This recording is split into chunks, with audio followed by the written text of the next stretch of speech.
Yes, sir. We back again. The Process. I'm Canary Valance. The SLYCE. And we are The Process. Yes, sir. All right, man. So how you doing? Good, man. Good. Surviving in this COVID times, you could say. Yeah, man. How's COVID been treating you? Oh man, it was hell, man. I had it last month. Like, it was terrible because after I got it, like the whole crib got it. So it was nuts. But made it through. I need to get one of them shirts, get a shirt to say COVID survivor or something. Right. I survived the COVID. It was nuts. How you been? Pretty good, dude. Pretty good. Just been out here hustling, getting to the bag as usual. Yes, sir. It's only one way. Shoot, man. It's only right. We gotta get back to our bullshit. Of course. Of course. They thought the process broke up. Oh man. They said what happened to the rock? Right? Hell no. But so a lot's been going on lately.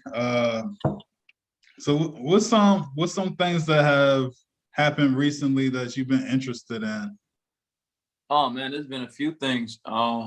First, well, because it happened today, happy 420. George Floyd verdict came out, Guilty as hell. They did the guilty charge. I was like, yeah, hell. there's gonna be a problem if they don't. Facts. Oh yeah. Facts. Yeah. He was ready to get in the streets.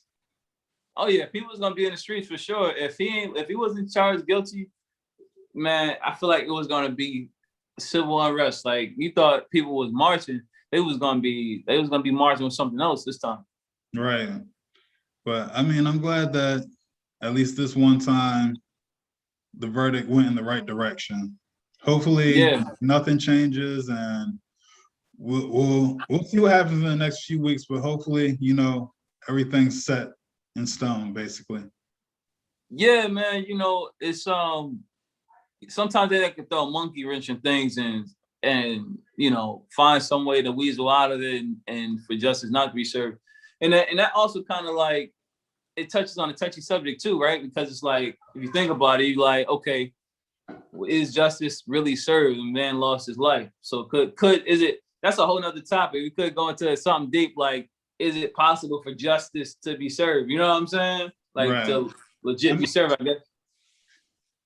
I mean, ultimately, I guess if you're just going through the courts, of course, people will want it to happen faster, but I guess doing it the right way and correct way, the penalty lasts longer. You know what I mean? Yeah, true that. I know he better not get no daggone 20 years, 25 years, talking about he gonna be able to skate when he's 60 type stuff. Like, nah. Nah, that needs to be forever and ever and ever. Yeah, that was a traumatic situation for the victim, but his family and everybody who saw it, man. It's like to see somebody being, treated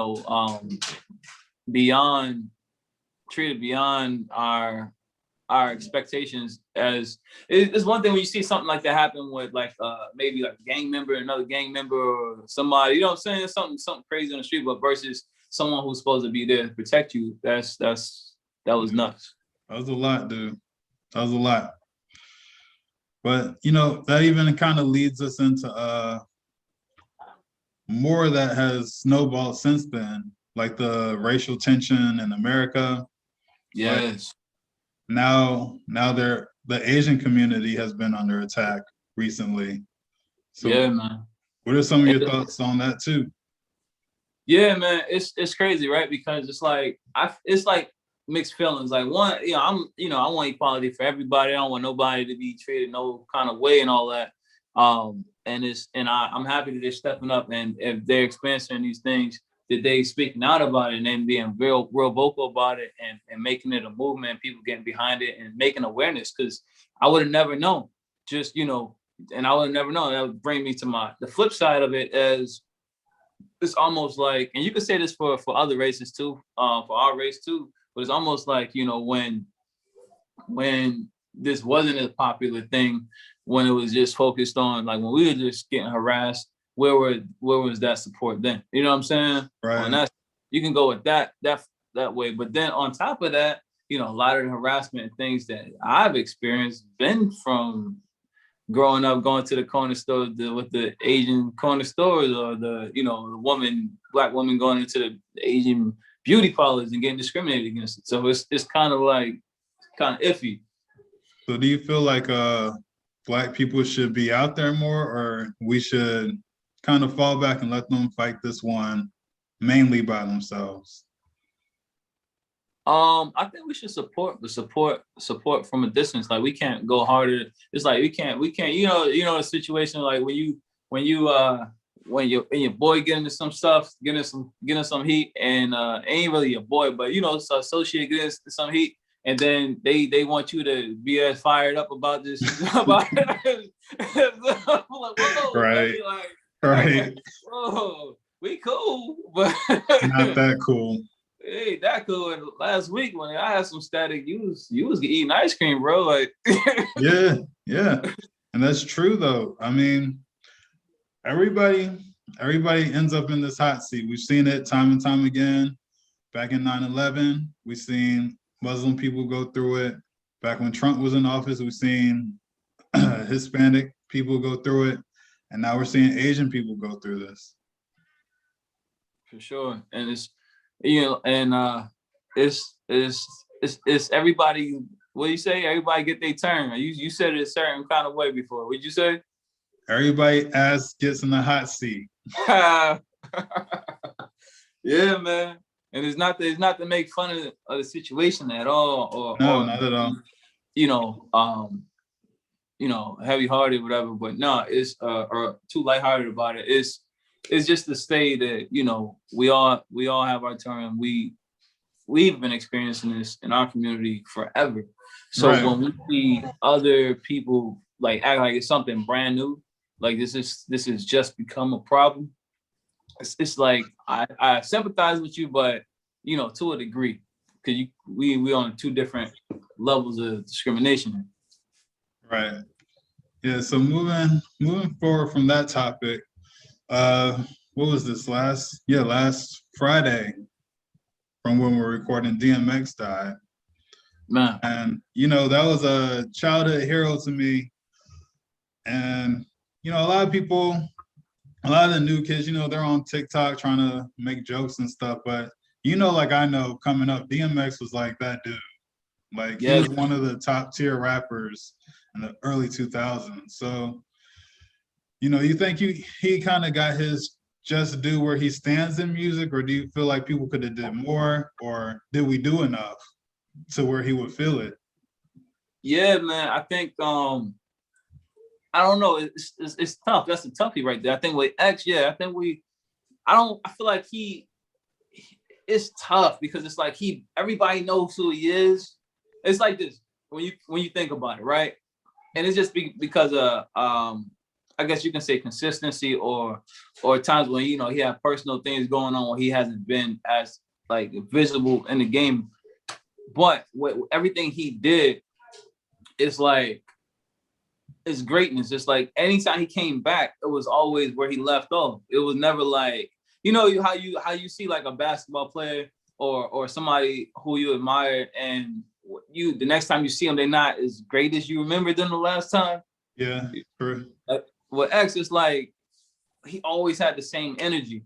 I was always excited to see him no matter what. But overall, as a culture, I feel like there were moments where, like, you know, like when he first came out, he took off. He was on fire, man, lighter fluid, you know, and we couldn't get enough of him. And as times transitioned and as he was away, when he'd come back, we would show love. But I don't know. I think maybe there's a little bit more we could have did, because it's still like, it's like when I think of Jay-Z as artist, I think of Jay-Z, DMX, you know, Busta Rhymes. Like you put them in the conversation, but career stature wise, like I wanted to see X get like the awards, the all the little glitz and glamour that come along with it. You know what I'm saying? The same way some other guys do.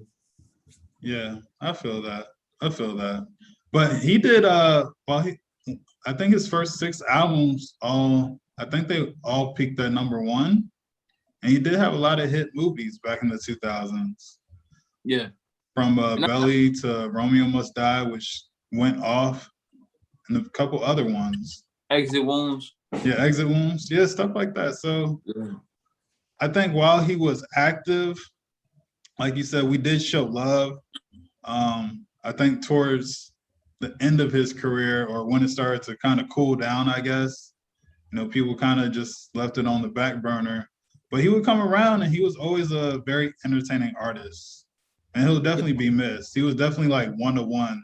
I've never ever heard another artist and been like, oh, he reminds me of DMX. I've never one time in my life said that. Yeah, man. It was just raw talent, raw energy, just himself. You know what I'm saying? Like, it's like some artists you like, man, like, okay, this is their persona. This is how they put on for the public. But like X was just X all the time. Right.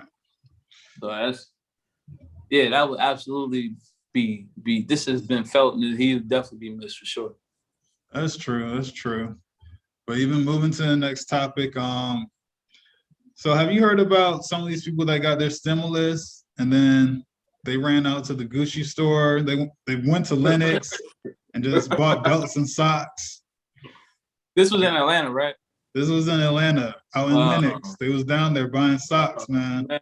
Those $167 socks they were buying. Man, you know what, man? Yeah, without you even saying Lenox, I knew this had to be Atlanta. Listen, this is ridiculous. This is ridiculous. It's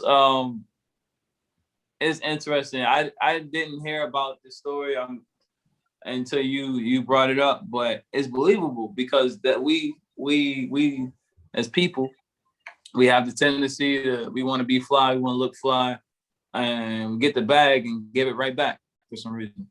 Right. But there's such a way, like to me, me and you, we talk about different investing strategies and stuff back and forth. And there's so much more that you can do. And I hate to see people kind of blow it like that. You know what I mean? Like there's so many opportunities, especially right now in the digital world. Like I know a lot of people, they're not really sure about like digital assets, or they don't know, they hear that the money goes out, the money goes down, you gain money, you lose money, NFTs, they don't know what it is exactly yet, but these are things that are taking off right now.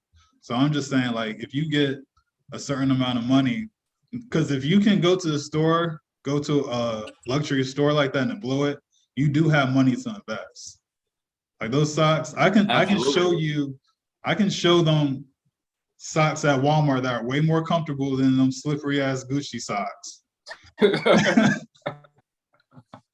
Yeah. Bro. No, you're right. I agree with that 1,000%. And then I'm more like you said, like, how we do, how we talk. You could take that same, or not the same, you could take less. You could take 100, depending on what state you live in, 100 to 150 bucks. And you can open yourself an LLC and create a business. Then that business, you can draw some business line credit. There's ways of doing it without having it tied to your personal social. Right. There's even ways you can take that business equity, right? Right.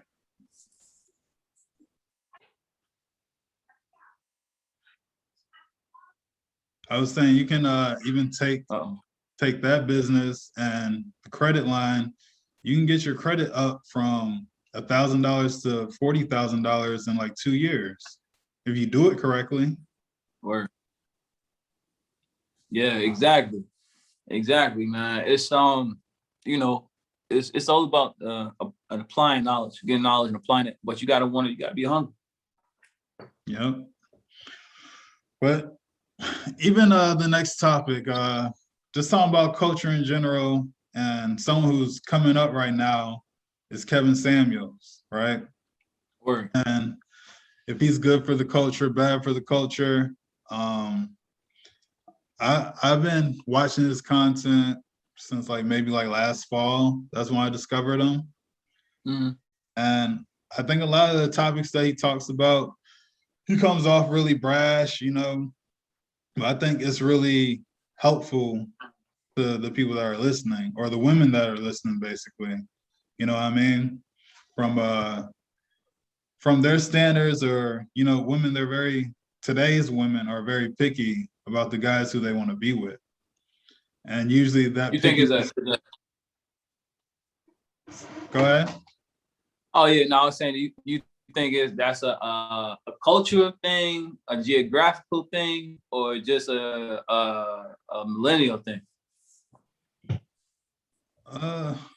I think it could be well rounded in those things, because the way that Americans grew up, our generation grew up pretty spoiled compared to all the other ones.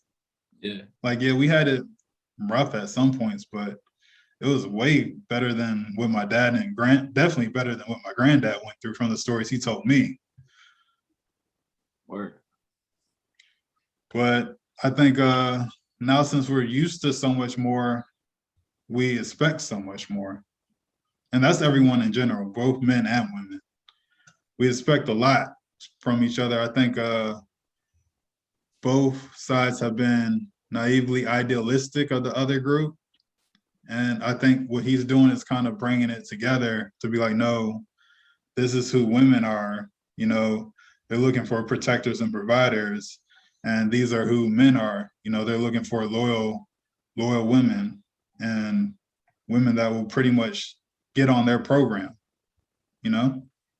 Yeah, I think it's good. I mean, I feel like it's a great he has great conversations, because some people, and I agree like with general things, like you said, so in general, because I always like to say in general women look for certain things, and in general men look for certain things most of the time. But then, like, I like how he does things, because of the fact that you got the other side is going to want to argue. Like you said, he tells it how he feels, and I respect that. But then you got the other side is going to want to argue that you can't generalize women, you can't generalize men into certain categories, type of, what I'm saying, type of thing. So he's always going to have an ongoing debate about that. But you can, though. There are universal things that like guys like, and there's universal things that women like. So you can always. I agree with that. I'm just saying it's always gonna be that. I'm just saying for the viewers, like, you can always, there are universal things that guys and girls both like in the opposite sex. Yeah, no, that's facts. But I think if somebody needs to tell, like this age is, I can't keep saying this age and sound old. This time is so we getting up there, man. Man, yeah, everybody it's like we need that. We need somebody to tell us straight, because everybody want to be politically correct all the time, and you know what I'm saying? You can't say this, can't say that. That shit don't work out for the long run, though. I hate that. Yeah. I be like keeping so much shit in, and I be wanting to say it, but I'm just like, it's gonna cause a really big problem, because I know the people around me aren't used to this shit. Yeah, or wouldn't be used to someone saying it to them. No, that's true. I mean, shoot, I feel like we should be able to say what we want. We have presidents grabbing what he wanted. I mean, right, true.